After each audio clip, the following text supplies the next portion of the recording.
Batting নয়, শুধু দৌড়ে রান দিচ্ছেন শরীফুল ইসলাম। অস্ট্রেলিয়ার কন্ডিশনে এমন দৌড়ের উপর থাকতে হবে পুরো বাংলাদেশ দলকেই, কারণ টেস্ট সিরিজ যে দলের বিপক্ষেই হোক, প্যাট কামিন্সরা সবসময় সিরিয়াস। টাইগার ব্যাটারদের ফর্মের যে হাল, ব্যাটিংয়ে বাড়তি দায়িত্ব নেওয়া লাগতে পারে টেইলেন্ডারদেরও। যদিও শরীফুল নেই অস্ট্রেলিয়া সফরে প্রথম টেস্টের দলে। এদিকে হাই পারফরমেন্স ইউনিটে ট্রান্সফার হয়ে গেছেন দেশের ক্রিকেটের পরিচিত মুখ মোহাম্মদ সালাউদ্দিন।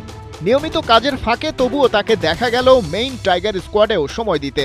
ক্রিকেট পাড়ায় কানাঘুষা আছে, ব্যাটারদের পারফরমেন্স সন্তোষজনক না হওয়ায় তাদের দায়িত্বে থাকা কোচ মোহাম্মদ আশরাফুলের উপর ঠিক খুশি হতে পারছে না বিসিবির হাইকমান্ড। জিম্বাবুয়ে থেকে ফিরে আশরাফুল অবশ্য ব্যাটিং ব্যর্থতার দেখিয়েছিলেন বেশ কয়েকটা কারণ। এক্সট্রা একটা যে বাউন্স, ওই বাউন্সটা আমরা অ্যাডজাস্ট করতে আমাদের একটু সময় লেগে গিয়েছে। প্রথম টেস্ট ম্যাচ তো আমরা আসলে ভালো করতে পারিনি। ফ্র্যাঞ্চাইজি টুর্নামেন্ট হওয়ার কারণে ইন্টারন্যাশনাল ম্যাচগুলা আগে কিন্তু একটা প্র্যাকটিস ম্যাচ হতো, একটা 3 ডে ম্যাচ বা একটা 1 ডে ম্যাচ যদি হতো তাহলে অ্যাডজাস্টমেন্ট করাটা সহজ হতো।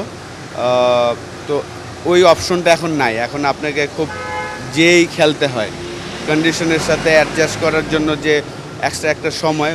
যদিও আমাদের টেস্ট টিমটা আগে গিয়েছেন, 1 ডে টিমের প্লেয়ারও আগে গিয়েছিলেন, কিন্তু প্র্যাকটিস ম্যাচ খেলার যে এক্সপিরিয়েন্সটা ওইটা কিন্তু ছিল না। ওইটা হলে হয়তোবা মূল ম্যাচগুলোর রেজাল্ট আমাদের ফরই থাকতো আমি মনে করি। জিম্বাবুয়েতে বাংলাদেশ ব্যর্থ হয়নি, গুবলেট পাকিয়েছেন আসলে ব্যাটাররাই। সেখানে একমাত্র টেস্টে তাইজুল পেয়েছিলেন 7 উইকেটও।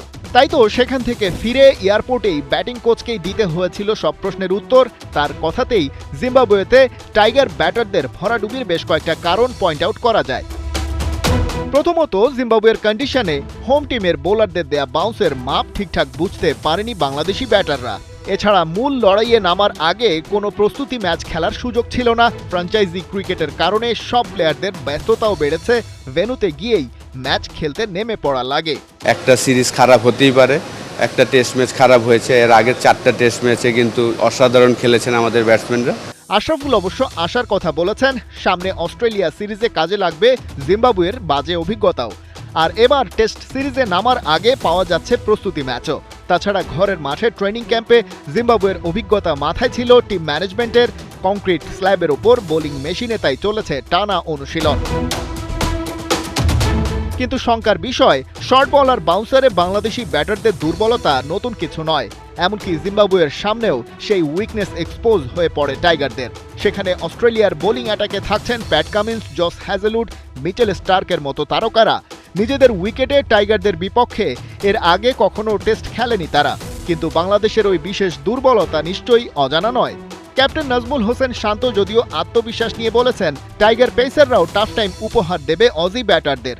বাংলাদেশের ব্যাটসম্যানদের নিয়ে অতটা আত্মবিশ্বাসী যদিও শোনায়নি ক্যাপ্টেনকে।